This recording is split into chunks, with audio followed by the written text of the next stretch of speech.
Not yet. I'm going to really soon. I don't yet, though.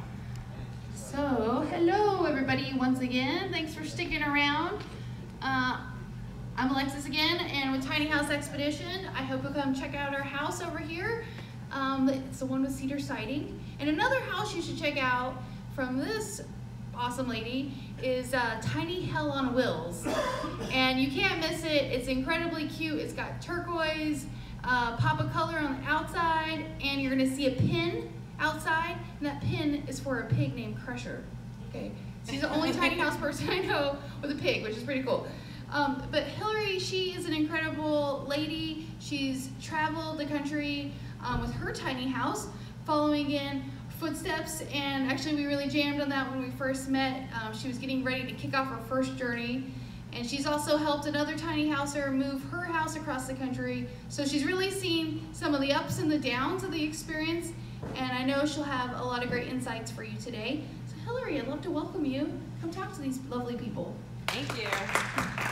Thank you. Okay, 10,000 miles, $4,500 in gas, 3 months, a broken finger, 2 broken fingers, stuck in the mud, a pet pig. My first tiny house road trip was way more of an adventure than I had bargained for. So, my name is Hillary. I built my house alone with limited help over the course of 3 years in New Jersey. I spent about $20,000 on it, and it was a great experience building my house. It was difficult, but I wanted a freedom to travel and freedom from having to pay rent or, just any really responsibilities of either a renter or a homeowner. I just wanted to escape all of that. So that's why I built my house. It took me a long time, and once it was almost all the way done, I attended my first tiny house festival, just like this one in New Jersey. It wasn't very far from where I had built my house, so I was able to take it on its first trip, very close to home, just in case anything happened, and there I presented it for the first time for people to see, and the reaction and response was way more than I thought it was going to be. People were so excited to see my house and had so many compliments for me, and I was like, I was not expecting any of this. I just wanted to be with other people who built their houses, and I sort of made a decision right then and there that was like, okay, you built your house to travel, so are you going to continue your 9 to 5, feel like your wheels are spinning but you're not going anywhere, and be sad and miserable, or are you going to actually start to travel? So the decision was easy. For my heart was like, yeah, of course, let's start traveling. But my brain was like, what are you doing? Like, you can't quit your job and start traveling for 3 months without any income. You're going to rack up gas bills. Like, it's going to be ridiculous. So I appeased my brain by getting a little help from my mom and opening up credit cards to try and pay for that gas for my first trip, and I thought it was worth it because I didn't have any debt, and I was like, all right, if I'm gonna go into debt, it's gonna be for a road trip, so off I went. So planning to leave for the first time was a very scary thought for me. I deal with anxiety and depression, and this big sort of shift, even though it was a positive shift, was very scary for me.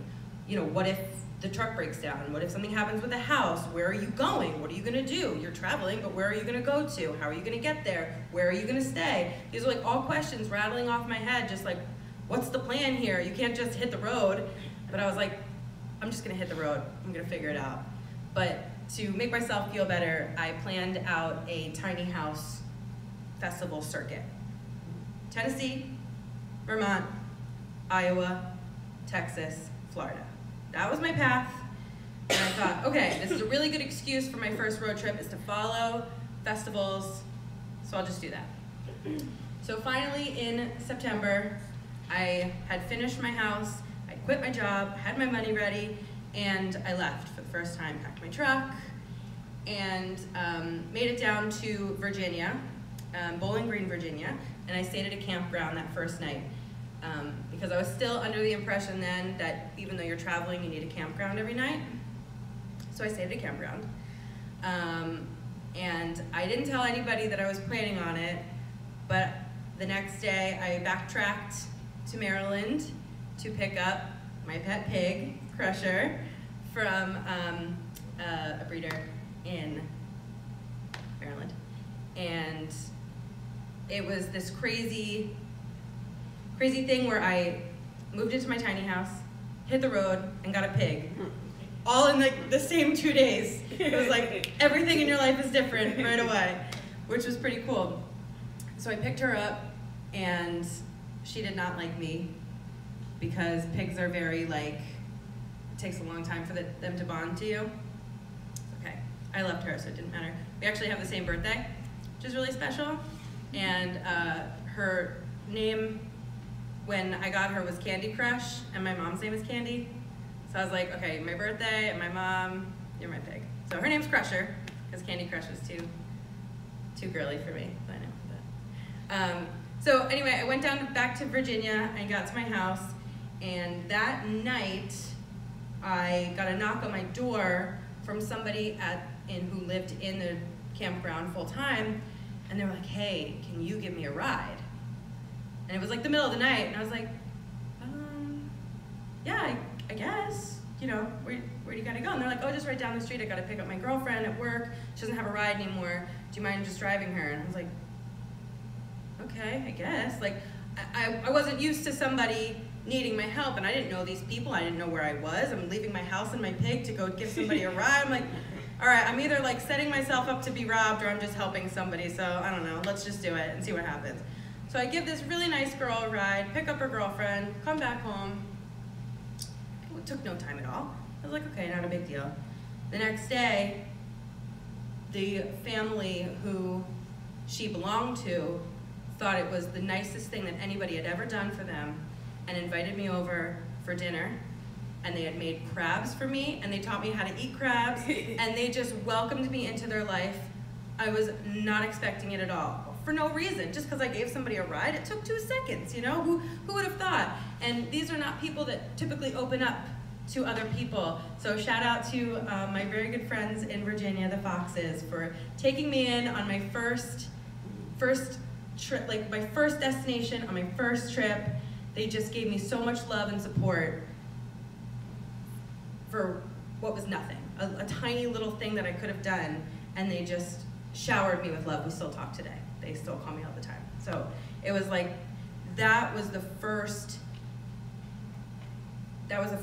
thing to set the tone of the trip, right? That like, okay, I think things are gonna be really positive and good for me. So I left Virginia, and I headed over to Tennessee. It was gonna take me another 2 days to get there. And as I was driving down the road, it stopped to do some touristy things, but as I was driving, my trailer tire blew.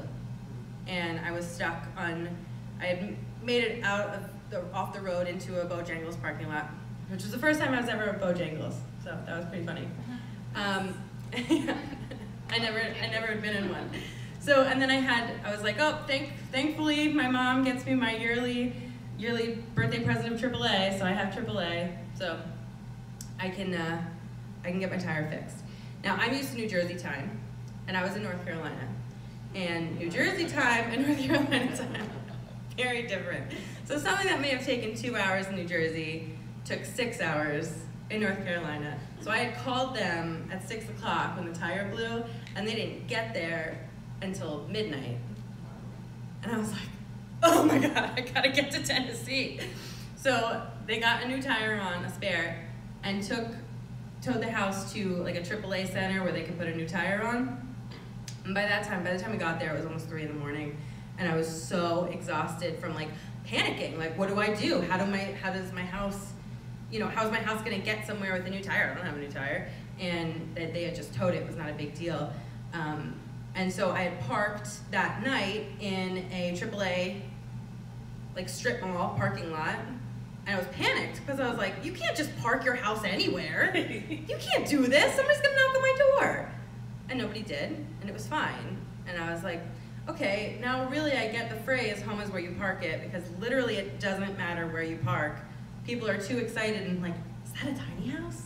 To care that there's a house taking up 3 parking spaces. So I was like, okay, cool. So I learned that, got a new tire on, no big deal. We're back on the road, gotta get to Tennessee. So I had to be there that day, because that was a Thursday, and setup day is Thursday at the festival in Tennessee. So I booked it as fast as I could to Tennessee. Finally got to the fairgrounds where we were having it at about 10 o'clock at night. Get to the space I'm supposed to park in. It's on a little bit of a hill. I was very tired because I hadn't gotten a lot of sleep the night before, and forgot one very important detail of unhitching your house, which is to chalk your tires. Oh God. Whoops, whoopsies. As soon as it got off the truck, it started rolling down the hill. And thankfully, the tongue is heavy enough that it slammed the tongue into the ground, and it was muddy, so it held it in the hill like a fish hook. Now, if that wasn't scary enough, at the bottom of the hill were other tiny houses. So not only would my house have been destroyed, all of the tiny houses, the models, not even people's houses, the models. I was like, oh my gosh. People are like, Hillary, you didn't chalk your tires? I'm like, I forgot. So it's like, I don't know. So it took 4 hours and 2 guys plus myself to get it out of the mud, back onto my truck, and to a new parking space. So again, I wasn't getting to bed until 3 in the morning, and it was like so draining because I like my sleep. So that was like a crazy start to the festival. But the festival was great. I met a bunch of great people who helped inspire me, and we're going to similar festival circuits and who I would see along the way, so that was really exciting.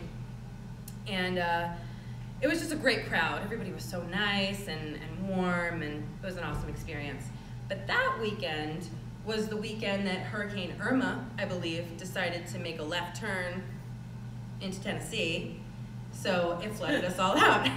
So everybody left the night before knowing that it was gonna flood the next day, but I was like, oh no, I'm gonna go in the morning before it starts raining.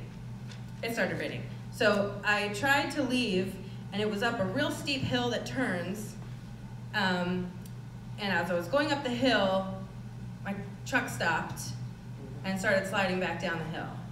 And my house got stuck catty corner on the hill. And I couldn't get it back up, and it was down the hill enough and just about into the dirt, which is a little bit of a drop off. And I was like, oh my God, what am I gonna do? That's our whole house, right? Everything I owned was in that house, and it's just like coming down the hill, slightly like leaning.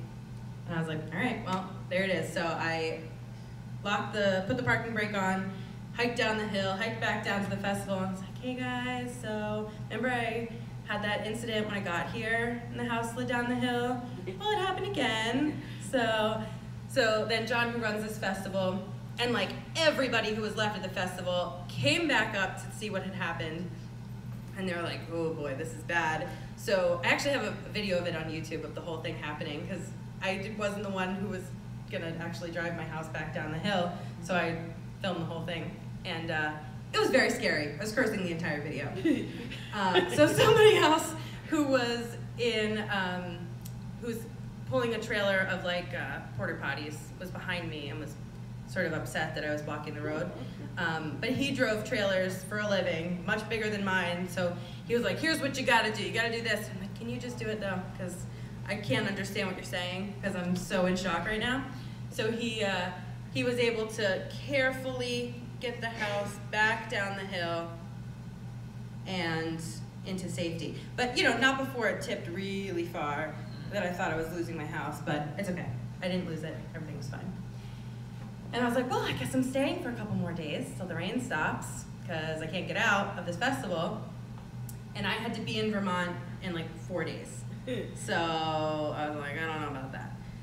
So I stayed about 2 days, which actually turned out to be great because I got to spend some one-on-one time with people that I hadn't really been able to get to know. So I was really excited to get to know them.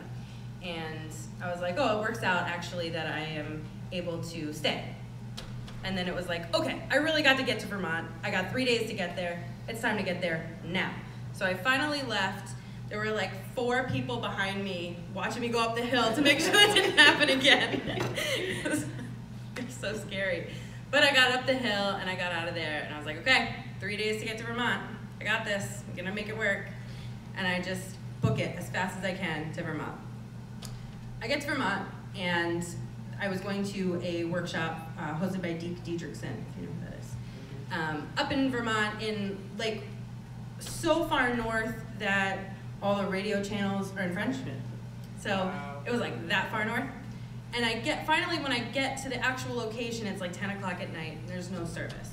So there were specific instructions for when you get to this said location, like it's a dirt path. Don't turn left, because that's somebody's driveway. Don't turn left next, because that's someone's driveway. Turn left at the last place. Don't go straight. That's where the road washes out. Guess who went straight? With their house. Straight. And I'm going, and I look down, and there's a hill. A really steep hill. And it's all washed out at the bottom, and it's all sand. And I start going down the hill, and I'm like, this isn't right. So I stop, and I'm like, okay, I gotta backtrack real quick, because this is not right. And in front of me is a very steep hill going up the other way, and I was like, this is not right. This is not the festival. So I start backing up, but the only way to get traction on the sand is to go really fast, and then you can't figure out how to get your trailer where you need to go. And I'm just like, well, this is where I live now, on this steep hill, because I don't know what to do. So I, again, put the parking brake on, put my pig in my backpack, and yeah, imagine a pig in all of this. Who's hungry? That was not fun. So I hiked to try and find somebody. I didn't even see anybody at this place, you know? So I hike, and I find one of the neighbors, and I was like, man, my house is down there, it's pretty much stuck. I don't know what to do. And he's like, don't worry, Uncle Bob will fix it. I was like, I don't care who Uncle Bob is. I need somebody to help me. Uncle Bob is another property owner, and he's got to be 75, 80 years old, wearing a bandana, sitting on a quad, always sunglasses. Like, this guy is the coolest, oldest dude you've ever seen, right? He's always on his quad. So I was like, hey man, you know, my house is stuck. He's like, we got this. I got on his quad, and we go down. He's like, here's what we're gonna do. We tried backing up, wasn't gonna work. So he's like, all right, you gotta go down the hill, and then back up the next hill. Because up the next hill, it's pasture, and you could turn around. No. And then go back down. But that's what we have to do. And I was like, well, it's either that or my house stays here forever, so I guess this is what's gonna have to happen. So he's like, the only way to get up the next hill is to go as fast as you can down the hill. To get speed to go up. I was so tired and stressed at this point. And I was just like, all right, nice having a house. Let's do this. So I go as fast as I can down the hill, hit the bottom, go as fast as I can up. Now the whole way up this hill are water reliefs. So every time I hit a water relief, my house is airborne. Hit another one, house is airborne. I'm like, all my stuff is destroyed. That's it, it's all gone. That was cool having a house, but it's all gone now. Finally get to the top. I'm like, and Uncle Bob's like, yeah, we did it! I turn around, you gotta go back down the hill. Hit the water relief, get to the bottom, get back up. And I'm just like, this is, again, why I even have a house at this point, because it's all destroyed. He finally takes me where I'm supposed to go, sort of around near his house, and he goes to the back of the house with me so he can look in, and everything I owned was on the ground. Just everything, destroyed on the ground. And I was just like, okay, what do I do now? And he's like, do you have lights? Do any of these lights work? And at that point, my solar wasn't quite working well enough, so I was like, no, I don't have any lights. I just have my little headlamp. And he's like, all right, hold on, I'm not supposed to do this, but he dragged 3 different extension cords from his house down to mine so I could get my lights to work, and he helped me clean it up. And I was like, okay, that was the most amazing thing, just some random guy could help me do. And then I finally joined the workshop, and it was great, and everybody's like, Hillary, why are you laughing? That was a horrible story. I'm like, it's over now. I got all my stuff, it's fine now. I was very upset before, but you know, I don't have time to cry, you just gotta keep moving. So the weekend was great, and I met some amazing people again, and just made these bonds that I was not expecting to make with people that are like-minded, and have tiny houses or are thinking of tiny houses and just like the build. It was great. It was an awesome experience. And then I needed to get to Iowa. I had about 4 days to get to Iowa for another festival. And since I was so far north, it was quicker to go through Canada. And I was like, cool, I want to go through Canada. That's fun. Except you have your house with you. I didn't think this through. I have my passport, but I also have a pig. I didn't think about this until I'm at the border. And they're like, hey man, you gotta pull this house over so we can inspect it. And I was like, oh yeah, okay, sure.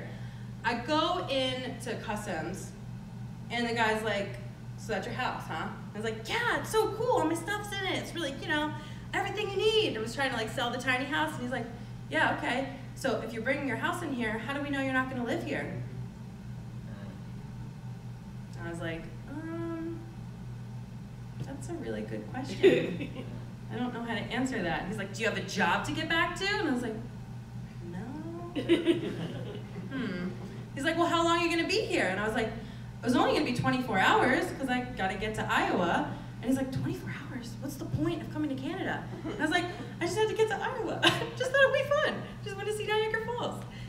And basically it took them 45 minutes, 4 guys, 2 dogs, to go through my house and make sure, I don't know what I would have had there, but to make sure it was safe to get to across the border. Now, if any of you have seen my house, it's 120 square feet. You certainly don't need 45 minutes to go through the whole thing. I'm sure some of you walked in it in less than 1 minute to see what's in there. So I think that they were just fooling with me a little bit, but whatever. Anyway, they come back in and they're like, okay, you're cool to leave. And the one guy was like, what's up with that pig? I was like, she's my pet. They're like, just go, get out of our, we don't know what to do with you.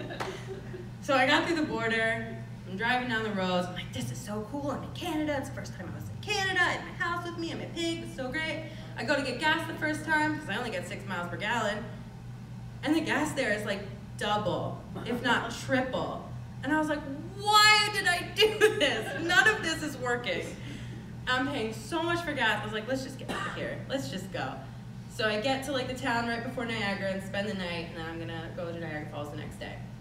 Now, I know I'm a house and a truck, but like I don't know how I'm classified on the road, right? So like, am I a truck?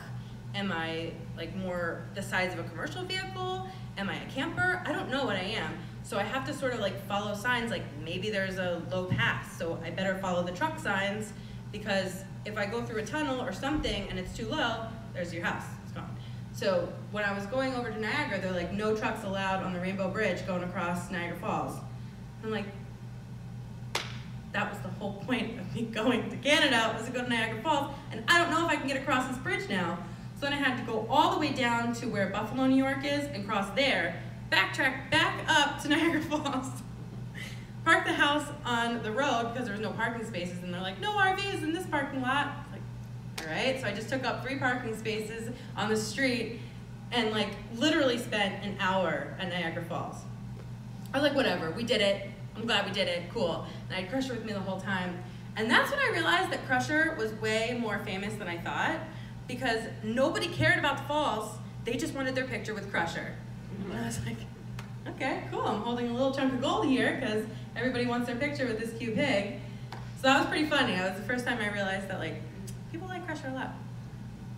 So in that same day, by the time we got back to the house and we were gonna get as far as we could towards Iowa, we had about 500 miles to go, and it was noon. And I moved really slow in the house. So I'm like, oh my God, this is gonna be a long day of traveling, but we gotta get there because there's a festival.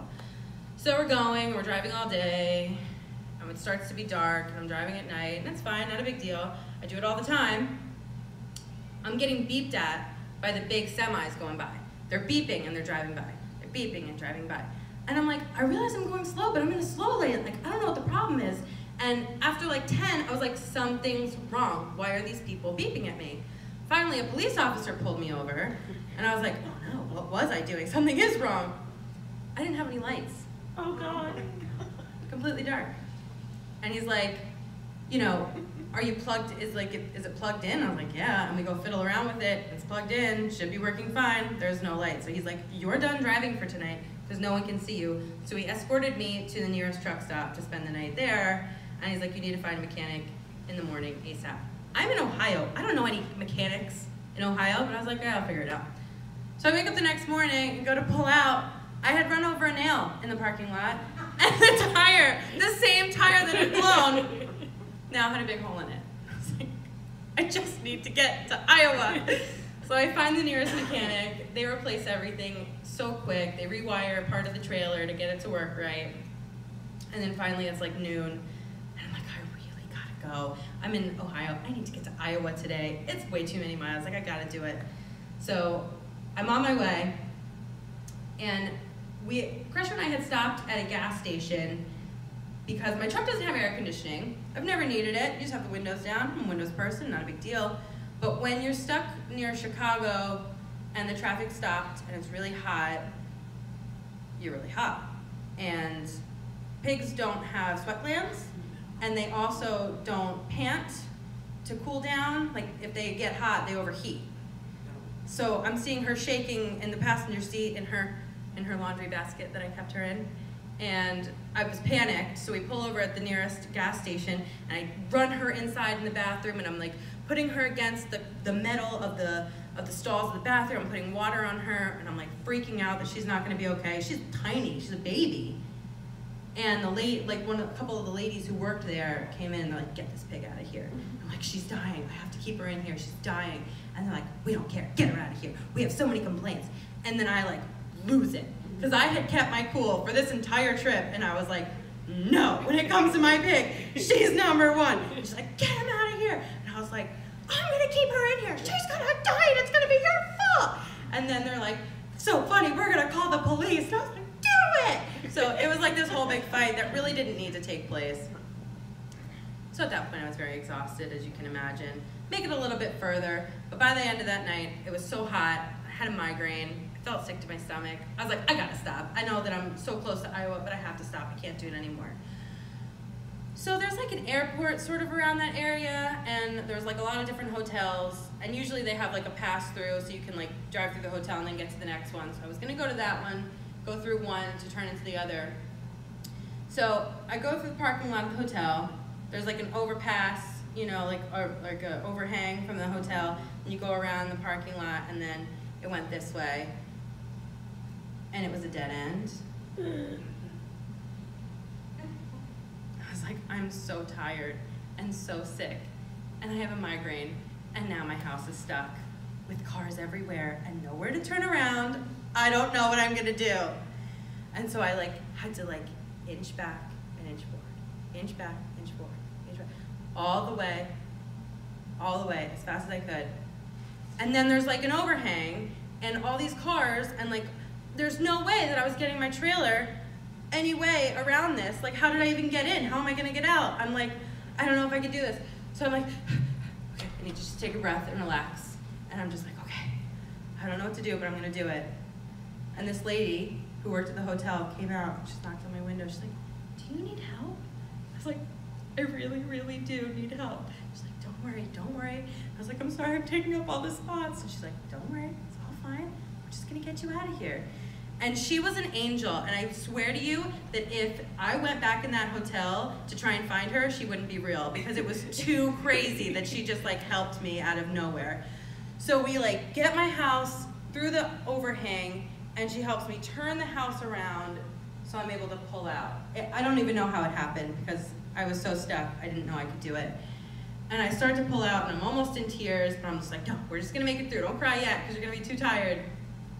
She's like, did you need a room? I was like, no, I have it right here. This is my room. I just need a place to park it. And she's like, why don't you park in these spots here? Nobody's gonna bother you. Just hang here for the night. We know you had a rough night. Thank you so much. And then I lost it, I was crying. But I just couldn't believe that somebody was so kind to let me park there. So finally the next day, I finally make it to Iowa for a festival. And it was a great weekend. And Crusher and I finally bonded, and I really could tell that she liked me, and she started sleeping with me in my loft, and I really loved her, and we like started to speak the same language, and all the people were nice, and I was like, okay, whew. That was a rough ride, but like we made it to this festival. We have a whole nother month to get to the next festival, so we can just calm down and like take it easy, do whatever we gotta do.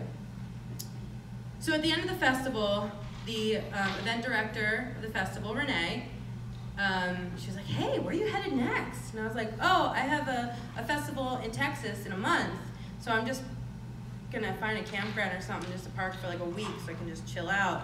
And she's like, why don't you park at my family farm an hour from here for as long as you want? Just like, you know, a couple days to like, you know, 2 weeks, whatever you want to do. And I was like, really? You wouldn't mind? And she's like, no, it's totally fine. So I took my house to her family's farm. It's her mom's house, her tiny house, her brother's house, and this whole farm of animals and plants. It was an oasis. Like, I don't know where this was, that it was just like popped up and it was like this perfect place for me. And they're like, yeah, use our laundry, use our water, use our electricity, eat our food. I was like, why are you guys being so nice to me? I didn't do anything to deserve this. And they're like, what do you mean? Like, you're just nice to people? And I was like, not New Jersey, you're not nice to people. All right, that's fine, I'll take it. And I ended up staying there for a month because I was so calm there and I was able to distress and I found my family. I've always struggled with family and like, you know, blood family. I've always struggled with that. And I found my family that I was supposed to have in Iowa. And I always have my family there, and I've been back there a couple times because they just really took care of me for no reason at all. I don't know that I deserved it, honestly. I just was there. During that month, a couple crazy things happened. Crusher fell out of the loft, 6.5 feet, she fell. She was fine, totally fine. So I got a net for that. Can't have this happen again. So then what had happened was I had this like basket and pulley system to get her up and down out of the loft. Thought it was really cool until she fell out of the loft and I had to put a net up and I could no longer use that pulley. So I started picking her up and taking her up to the loft and taking her down in the morning. And one day I fell while taking her down and I broke my fingers. In Iowa, alone, because everybody had gone to work, and it was the morning, first thing, I was holding onto my step, trying to come down, and I fell backwards, and it snapped my fingers this way. It was really bad. So I was like, I'm pretty sure those are broken, so I'm gonna go to the doctor. I went to the doctor, of course, they're broken. So I saw a hand specialist the next day, and he's like, give me a week, and I can decide if you need surgery or not, but the swelling needs to go down, but they're really bad. There's 2 spiral fractures in one finger and another spiral fracture in another finger. It's pretty bad. I was like, ooh, okay, I don't have health insurance, so it's gonna be a problem. So in that week, I had to go buy all new groceries that I could make one-handed. So I was by myself in my house with my pig. I don't know how to take care of her with one hand. Luckily, we have a bed as the couch, so we were able to sleep on our pull-out bed on the couch because I was like, I'm not carrying her up in the loft anymore. I learned my lesson. That's not happening. And then I had a couple scares with my blood pressure. My blood pressure was really high, and I was getting some chiropractic work done, and they did my blood pressure, and it was really scary high, so I had to go to the ER for that. And then I was getting some acupuncture done, and they did my blood pressure, and it was really high, so he sent me to the ER again. And then another time, it was super high, and the doctor I was with was like, you can't leave. You can't drive yourself home. This is stroke level high. You gotta go back to the ER. So then in that entire week, I was in the ER for a broken finger, and for 3 times that I had high blood pressure. What is going on? I'm supposed to be calm. This is my calm month in Iowa. So finally, I go back to the doctor, the hand specialist, and he's like, yeah, you need a lot of surgery. It's really bad break. I was like, well, I can't afford you, so I'm gonna get back to New Jersey as quickly as possible because I think that it'll be cheaper there through my mom's insurance, and my mom can take care of me in New Jersey when I have a hand that's all mangled in a brace, and she can help me take care of my pig, so I'll get back to New Jersey. But again, I'm one-handed. How am I gonna get back to New Jersey, pack all my stuff up and drive with one hand? Like, I don't know, it's not gonna happen. So after that doctor's appointment, I'm sitting in a pizza place in Des Moines, and my friend calls me, and she's like, hey, I already got my plane ticket, I'm coming to get you. And I was like, cry, I can't believe I have such a good friend. So she flies in the next day, and packs all my crap up, and we leave home for New Jersey. And I'm like, hey, what could go wrong? We're on our way home to New Jersey. We make it just across the border into Illinois, and the truck stops. And it was, again, like 6 o'clock at night, and we don't know what's happening. So we call AAA again. AAA sends a pickup truck to try and jump the battery. That didn't work. Then a police officer showed up and pretended like we had weed, and he was gonna take us in for, like, arrest us. He was like, I smell weed. Obviously, you guys are smoking. I'm gonna arrest you guys if you don't, get rid of that. I was like, what the hell are you talking about? My truck is not starting, and I called you to sit behind me while I'm on a highway. Like I'm gonna have weed in a bag right here next to you. Like, come on, get real. So then another truck shows up to try and tow the house, and he's like, oh yeah, I brought the wrong one, because you have a dually truck. This is not gonna work for a dually. I was like, but I said I had a dually. Oh yeah, no, I'll call the next one. And I'm like, okay, it's now midnight, and I really need to get my truck somewhere, because I'm getting real frustrated. My friend, who's never been on a road trip ever, is now driving home in a truck in a tiny house on the side of the road, freaking out. It's like, I need to get out of this situation right now. I need this cop behind me to leave. So then, finally the next tow truck shows up, and he's like, yeah, I'm not gonna be able to tow your house though. I was like, here's what's gonna happen. It's like, I'm not dealing with this. I was like, you're gonna get my truck on that truck, and you're gonna tow my house with that truck. We're gonna go to a mechanic. And he's like, I can't do it if you have e-brakes, electronic brakes. And I was like, then disconnect them. We need to get out of this highway. So finally, we get to the mechanic, and it's the next day, and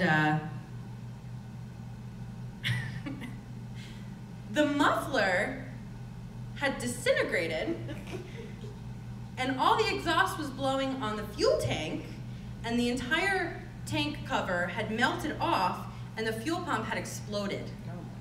Now, I'm lucky that it didn't explode the fuel tank and I didn't die. Like, that's so scary. And I was like, well, lucky the truck stopped, because we could have not made it home at all. So then we lost a day having them fix it. Luckily I had enough money to have them fix it on the road. And we finally get back to New Jersey, have my follow-up appointment with my doctor, because I'm like, gotta get surgery. And he basically took off my cast, put a brace on it, and was like, you don't need surgery. Why did I come home? Why did I come all the way home to New Jersey if I didn't need surgery? What are you talking about? I don't need surgery. He's like, yeah, you don't need it. Just start exercising it. You don't have to wear your brace even like that much. Just don't do it. I was like, that doesn't sound right, but okay. He's like, come see me in a week. I come see him in a week, and he's like, why is your brace off? Like, pretty sure you told me to take it on and off when I, to exercise it and put it back on, and why would I wear my brace into your doctor's appointment when you're gonna take it off and x-ray it? And he looked at it and he's like, can you move it? And bent my fingers down. And I was like, ah! I got another x-ray after that, and he had messed them up. Messed them up even worse than they were. So I was like, well, I'm not seeing that doctor again. And I missed the festival in Texas that I was going to go to. I missed the festival in Florida that I was going to go to. There's one more festival in Florida. I'm going. This guy is not ruining my entire trip. So I pack all my stuff up and leave to go to Florida. And I met a family at the first Tennessee Tiny House Festival I'd gone to who lived in Florida, right next to where the festival was going to be. And it was right around Thanksgiving, and they were like, why don't you come before the festival and hang out, and you can live here for a little bit, and then you can spend Thanksgiving with us afterwards. I was like, oh, that was really nice. Okay, I forgot I was going to be away for Thanksgiving. So when I get there, we go to another doctor's appointment, because I was like, I'm going to get a third opinion now, since these are very differing opinions that I've gotten. And he's like, hey, why didn't you get surgery? It's like, I wanted surgery. I would have gotten surgery. He's like, yeah, you can't do anything about it now. We just have to re-break him and reset him if you really want it done. So I'm like, cool, thanks. So now my fingers look weird forever. They're really messed up, and this one doesn't straighten. So that's cool. Nice. So anyway, we get to the festival. It was so great. Met even more people, and it was just so much love. I felt so much better. And I ended my trip having Thanksgiving dinner with my new friends I had made from the Florida Festival, and this family who had invited me after they knew me for no time at all in the Tennessee Festival. And it was like I had a new family that I would have never met if not for taking this trip. So it was such a perfect end to my first trip that I had like this wonderful Thanksgiving dinner, and I was able to stay with them a little while longer before I came home to New Jersey. So this is like a scary story, right? Like, who wants to take their house on a trip now after hearing this story? Nobody, right? But there was so much that I took away from this trip, right? I learned that I can handle any situation I'm faced with, even if it stresses me out, even if it seems like there's no solution, I can handle it, and you can handle it. Nothing you're faced with is more than you can handle. I learned that. I learned about people. I learned that people aren't dangerous, as much so as you hear like on the news, or people are like, oh, don't talk to people because something bad might happen. I've yet to run into a person who wished me ill. I was always greeted with people who respected me and wanted to help me. I didn't hardly had to ask for help. If someone saw me in need, just like the person at the hotel, she just came out and helped me. I didn't even have to ask. And I found that people are inherently good. And especially being from New Jersey, you don't really think that so much of people. So that was a huge awakening for me, that like people are nice and they care for no reason at all. And I learned that everything can change in an instant, and you just have to go with it. You like being at the first festival I was at, where it was like, I was working a 9 to 5, I was working another job with it, I was barely finishing my house, and all of it changed once I was at that festival and said, all right, I'm giving it all up to start traveling, and to start living your life like that, to start being like, hey, let's go with the flow. If things change, let's go with it, let's not fight it. Everything will work out, it won't be too much that you can't handle it, it'll be fine. Everything will be fine. You just keep going with it. And if not for this festival, I wouldn't have met, or this trip, I would not have met any of these new people in my life. Renee, who I had stayed at her farm, I took her house with her to California last month. We did a road trip together. She's with me now at my house, and we're taking my house to California in a week. And if I had not gone on this trip, I never would have met her or her family, who is my family now. And it was the first family Crusher knew, because it was the first place that we had stayed more than a day. So she got to know them and got to love them. And I would have never had that if I didn't leave, if I didn't push forward, if I didn't do what I had designed my house to do. So at the end of the day, your experiences on your first tiny house trip might be like a walk in the park compared to that, or it might be harder. But it doesn't matter, because at the end of the day, it's worth doing, no matter how hard it is, because you grow as a person, and you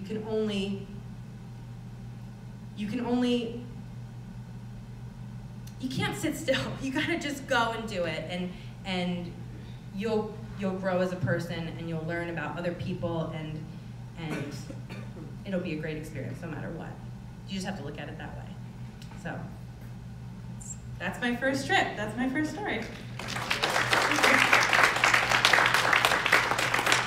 Does anybody have any questions for me? Yeah. A couple of questions. Yeah. Where's the tiny house? Where's my tiny house? It is It's right straight in front back of the there. schoolies. Right in front of the schoolies. Yeah. Yeah. It has a little pen. Has a pen in front of it for my pig. It's right I was gonna bring her, but she's asleep. She's had a very long day. So it must have been alcohol. I'm sorry? It must have been alcohol that was spilled, because otherwise if it was coffee, she Like, spilled what was she chewing? I have no idea. So it must have been alcohol. Who knows? What was your other question? The other question is, when you just decide to quit your job and do this, how do you make money? How do you make money? That's the best question. So after this whole trip, I had racked up, what did I say, $4,500 in gas bills on credit cards. And I went home and into New Jersey, and I worked Uber and Lyft driving with this second vehicle I had, and was able to start paying off some of that. And my plan now is to be traveling and then stop and do Lyft and Uber to make some money to then travel again. That's sort of the plan. And through meeting Renee, we are now doing Tiny Fest California, hosting our own festival just like this in the Bay Area. Again, if I did not take this trip, I would not have met her, would not be doing this. So another cool thing that I learned, a new opportunity to make money that I would never have tried to do if not for this trip. Yeah. You may have shared this with me, I'm sorry. How long did it take you to build? You built your house by yourself? Yeah, I built it by myself. It took about 3 years to do that. I know, I've been in Florida, so you Oh, yeah. recycle or? A lot of reused materials, a lot of stuff I found on Craigslist, on Facebook Marketplace, found on the side of the road, free stuff, a lot of recycled stuff, and makes for an eclectic house, which I really like. Yeah. So, anybody else? Any questions? In building your house, and since you built your own house and having lived in it, what is the biggest thing that you would change about how you built it? The biggest thing I would change about living in a tiny house, about my specific one, is to go smaller. Really? Yeah. That's the second person I've heard Yeah. that. Once, after pulling it around the country, I'm like, man, I'm done. Why do I need to pull around this huge thing? I don't use any of the stuff in here. I just need a bed and a kitchen and a bathroom. Like, I don't need this giant house. And I want to go much, much, much smaller and have it as one vehicle. I'm sorry? How many square feet is it? It's 120 square feet. Wow. Yeah, it's teeny That's tiny. smaller. How small would you go? I want to do like a step van, bread truck, something really small, like a FedEx truck, something really small, really, really small. That would be Just like a weekender. So yeah, You're off grid? I am off grid, 100% off grid.